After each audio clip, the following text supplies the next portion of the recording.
Hi, my name's Lucy Woods, and I'm a mindfulness teacher, and I'm going to be delivering some sessions at the Future Dreams House. And if you're thinking of joining, I thought it might be a nice idea to have a bit of a longer introduction video to help to understand a little bit more about why we're doing what we're doing, what is the point, what are the benefits, perhaps, and it just helps to support us in knowing what we're doing, because the sessions at the Future Dreams House will be very experiential. They'll be about the meditation side of things, but it's also quite interesting to know a little bit about why we do what we do. So I've got a few slides that I'm going to share with you, and I promise not to bore you too intensely with PowerPoint, but it helps to keep me on track. So let me just start by just saying what this video will involve. So a little bit of background to mindfulness and who I am. Think it's great to dispel some myths of what mindfulness isn't. So I will be looking at that, and then, well, what on earth is it then? Hopefully be able to explain that. And how do we do it? And I might include a short practice so that we're able to just get a sense of experiencing a little bit of mindfulness meditation, so that you can think, hi, this is something I want to sign up to, or go into the sessions with a bit more knowledge about what it is we're doing.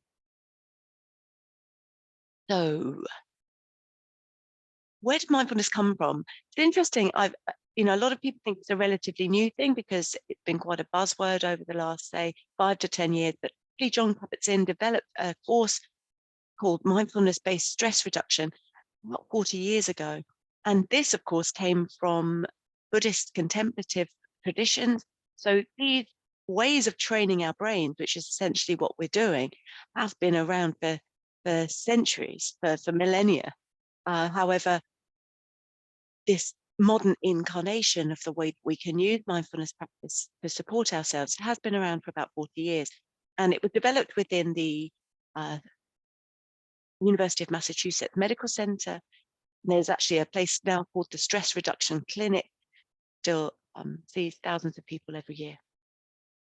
And then in the UK in the 90s, these three gentlemen, who were cognitive behavioral therapy specialists, wanted a course or some program that would help to prevent people that had relapsing depression. And they worked with John Kabat-Zinn and developed what's now known as mindfulness-based cognitive therapy, which is a nice, so the National Institute of Clinical Health Excellence recommended therapy for preventing relapsing depression. And both of these courses have been proven to be at least as effective as the leading anti-anxiety medications, and at least as effective as antidepressants for preventing relapsing depression. And there are dedicated centres for mindfulness research and practice at Bangor University and at Oxford University.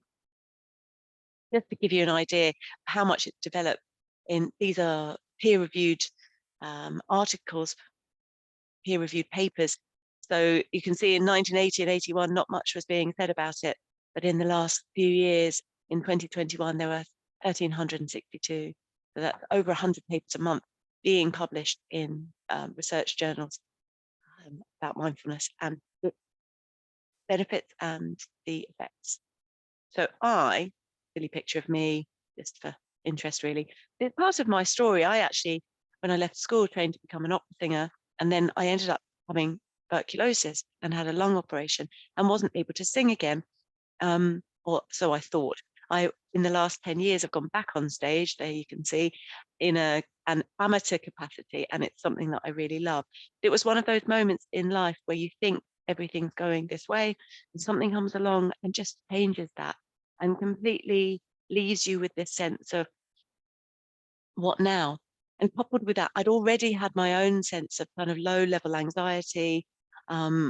Through the day, I managed to function. I had a good career as a corporate trainer, but I always had this sense that something was wrong with me. And I, used to wake up in the morning with a feeling in my stomach of worry and anxiety. And I looked everywhere for a fix to it. I had therapy, I had medication, I did various other things to try and sort myself out. And nothing quite hit the mark. And in stumbling across mindfulness about 10 years ago, this seemed to be the answer. It was a way of, because I knew why I was like I was, mindfulness with a way of practicing a new way of being. Um, Anxiety can become very much a habit. And so we just need to form new habits. Yeah, it sounds easy.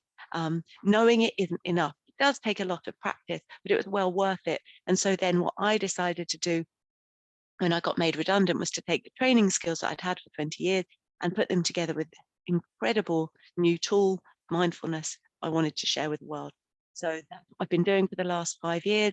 I work at 2 other cancer support centres. I work with a number of other charities. I deliver public groups of mindfulness-based stress reduction, mindfulness-based compassionate living. I run a regular meditation group. So that's what I do for a living, and I do have the best job in the world. So is it a bit alternative? There's often a perhaps misnomer that perhaps I'm going to get people chanting or doing things that they feel uncomfortable with. Um, and actually, all of the stuff that I teach is grounded in science and research. It's not spiritual. It's had, although it's taken from Buddhist roots, it's had the sort of spiritual side of things taken out of it. It's very much a secular practice. It's not talk therapy. So even in a big course, there's not kind of people explaining about why they like they are or their life story. Very much about this is how I feel right now, what might be helpful, and practicing techniques. We do, of course, address the psychology that underpins it all, but it's very much about how we work with how we are going forward. It's not a quick fix. Um, the research has shown that in 8 weeks of sustained mindfulness practice, there can be some real changes to the brain. People have been putting an fMRI scanner for their brain and shown that the areas of the brain responsible for emotional regulation, the grey matter has developed there. And importantly, for those of us that stress or worry or have anxiety, the amygdala, which is the fight, flight, freeze response, that there's a reduction in activity in that bit of the brain that fires up when we're stressed or worried. So weirdly, it's not a relaxation or breathing exercise.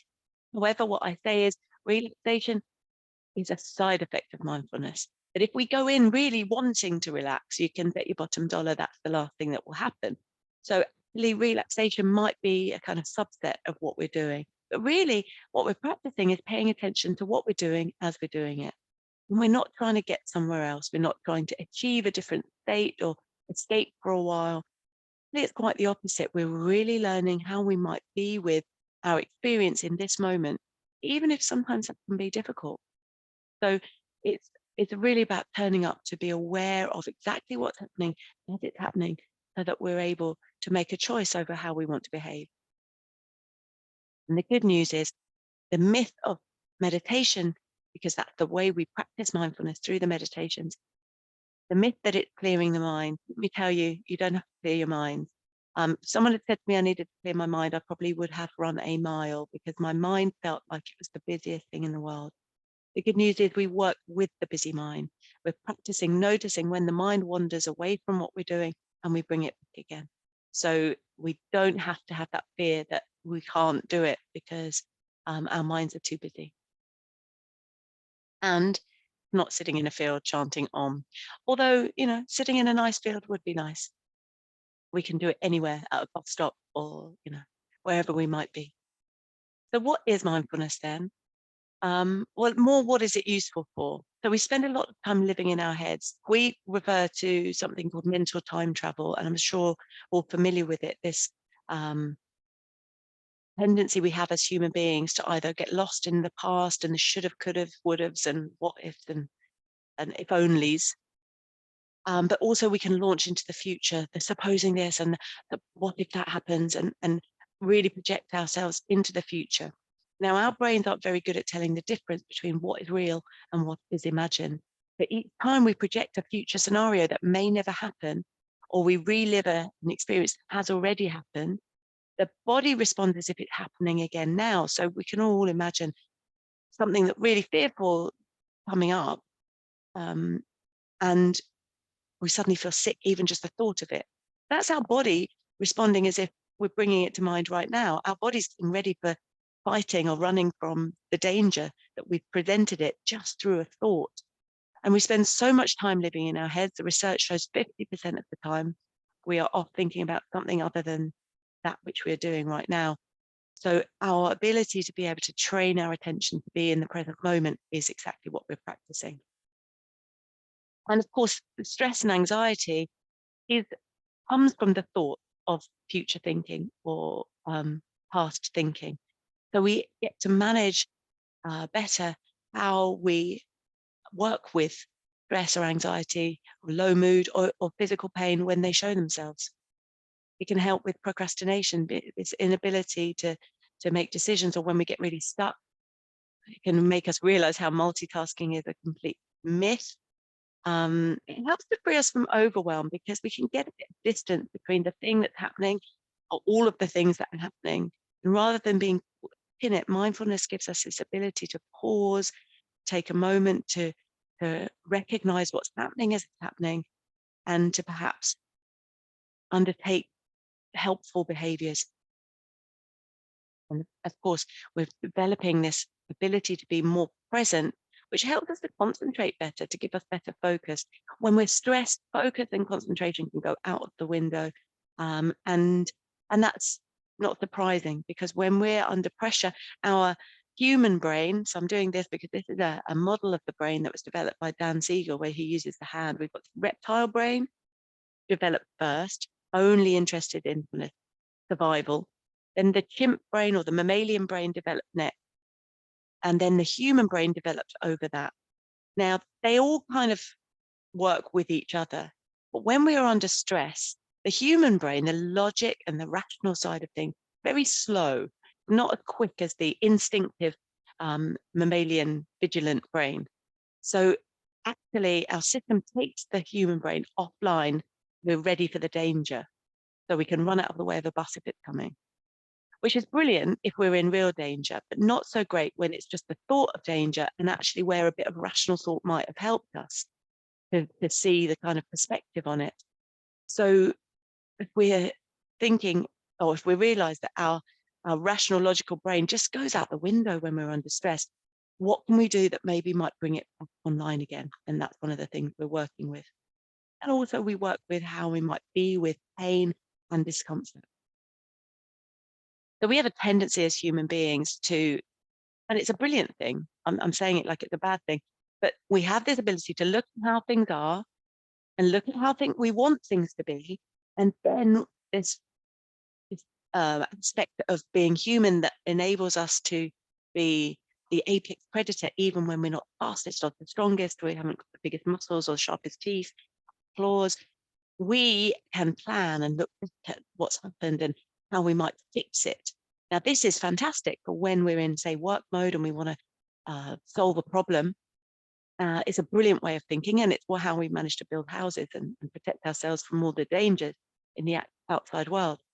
When we apply the same sort of thinking to something that's not really solvable, wanting to be happier, wanting to be well, wanting to be a better person, these are kind of intangibles. The mind tries to apply the same sort of thinking, but it gets very stuck because it isn't just something we can tick off our to-do list. So really recognizing that when we move into this fixing mode, it can create more stress and more anxiety because we get stuck and we don't get anywhere. Again, mindfulness can help us to recognize when that's happening and choose a more helpful behavior instead. So this is the working definition of mindfulness.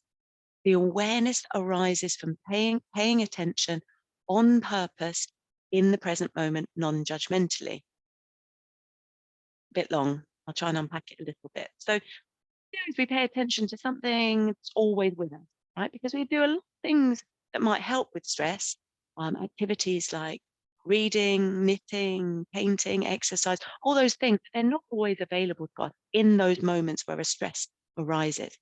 But we use our breath and our bodies because they are always with us. So let's say we were just paying attention to breathing in and breathing out, rise of my stomach, fall of my stomach. So I'm creating an awareness from paying attention deliberately to what's happening with that sensation in the present moment. What can easily happen is my breath deep enough, long enough? Do other people breathe like I do? Judgment will pop in. So our job is just to notice when thinking arises, to let go of the judgment and just to see if we can tune in to the feel, the breath coming in and the breath going out again. And the breath coming in and the breath going out again. And sooner or later, the mind will wander. It will start thinking about what's happening next Thursday or what happened yesterday or, the shopping or picking up kids or something. And our job is just to notice each time the mind wanders away from feel of the breath, and then we invite the attention back to the in-breath, back to the out-breath. And each time it wanders, we come back again. And it may not always be the breath. Breath isn't always helpful for some people. So we can use the feet on the floor, hands. We use lots of different anchor points within the body that feel possible. So I just wanted to show this slide because or how we behave is a habit. There are some things that are hardwired, like running out of the way of a bus when it's coming. And there are things that we have practiced, and what we practice grows stronger. So each time, let's say, for example, we're learning to play the piano, we play a scale, a neural or two neurons will fire together and create a neural pathway. And as those neurons fire again and again and again, these neural pathways get fatter and stronger, and they become well-worn pathways of behavior. And we've got millions of these going on in the brain. So it's great for learning the piano, but we could practice behavior of worry, of being quick to stress, quick to anger, quick to any kind of emotional response. And whilst it might feel like it's us, and that's who we are, that's what we do, it's actually something that we practice, a learned behavior, but can also be unpracticed. That's even a word. So we can practice a new way of being and let go of the old pathways, create new pathways, new ways of being that respond more skillfully to difficulties, to stresses. And we start to develop these habits through meditation practice, we can take out in our day-to-day lives. All the work we do in meditation, we want it to translate into our daily life to help us to manage our stresses more effectively. So how do we practice? So I kind of did a little summary of that just now in terms of, we just pay attention to somewhere and then we keep bringing the mind back. And that's really it in a nutshell. So it might be helpful, perhaps, if I just stop this share, I guide like a couple of minutes of practice, just so we can get a sense of what it actually feels like to engage in a practice. So I'm going to invite you to put your feet on the floor if you're seated. You might want to lie down, that would be fine too, somewhere that's comfortable. But also we want to kind of be alert and awake rather than sleepy.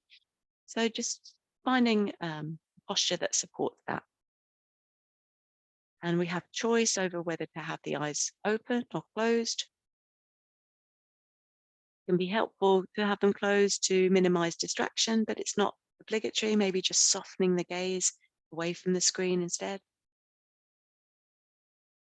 And just knowing there's two things that are important. One is that we don't do anything that doesn't feel okay. We can stop anytime. We have complete agency over our own experience. And the other is that the mind will wander.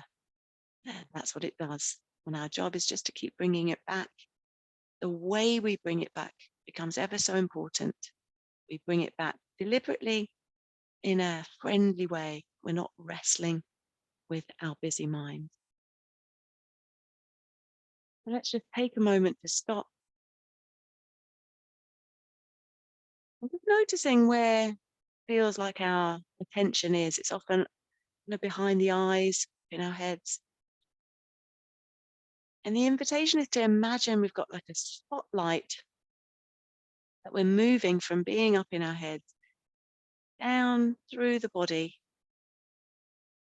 just feeling the contact of whatever we're sitting on, lying on, down the legs, getting a sense of the outline, shape of the legs. And imagining now that we're going to shine this spotlight of attention onto the feet. So as best we can, we're going to really tune in to any sensations we can feel around the feet or in the feet. But there may be the points of contact between the feet and the floor, or the heels and whatever they're resting on. There may be a sense of temperature in the feet. It may be cold, warm. Rather than thinking about feet, can we really feel the sensation? Any tingling or pressure?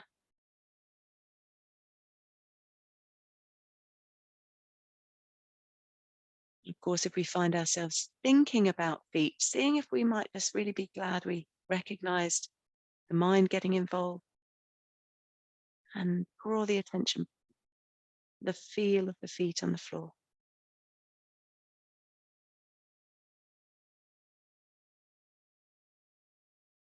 And we might have to come back again and again and again, and that's okay. That's what we're practicing.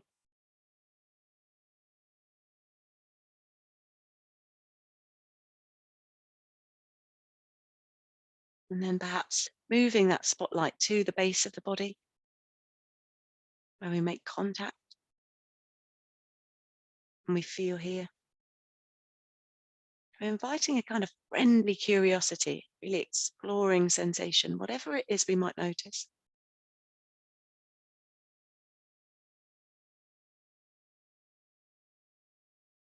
Noticing how judgments can easily arise as to whether we're doing it right or what's supposed to be happening. And seeing if we can let go of all of that and simply pay attention to what we can feel around the base of the body or the lower back.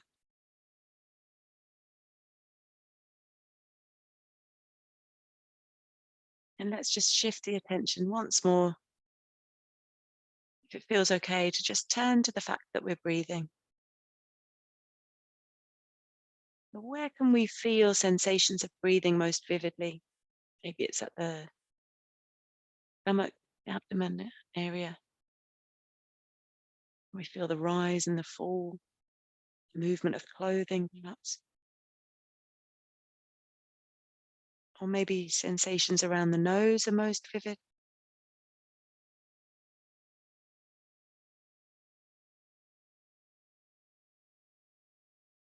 And remembering it's not the thought of the breath, but seeing what we can feel, what we can sense. The air comes in, goes out again.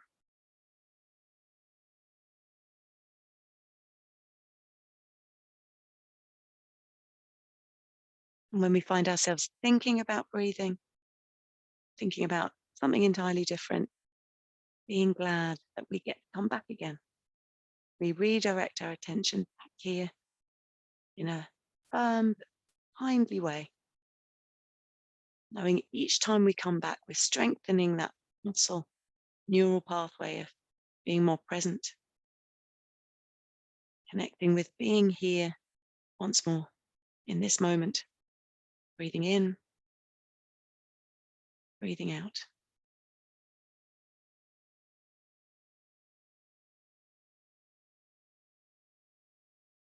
And then the invitation when we're ready is just to start to widen that light around the breath, open out to the whole of the body.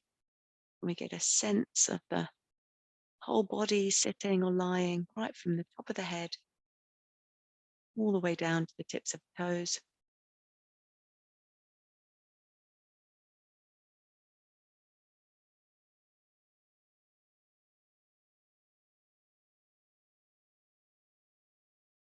And then starting to move the body, maybe wriggling fingers and toes. We start to open the eyes and just come back together. I'll ring the bell once at the end of this practice.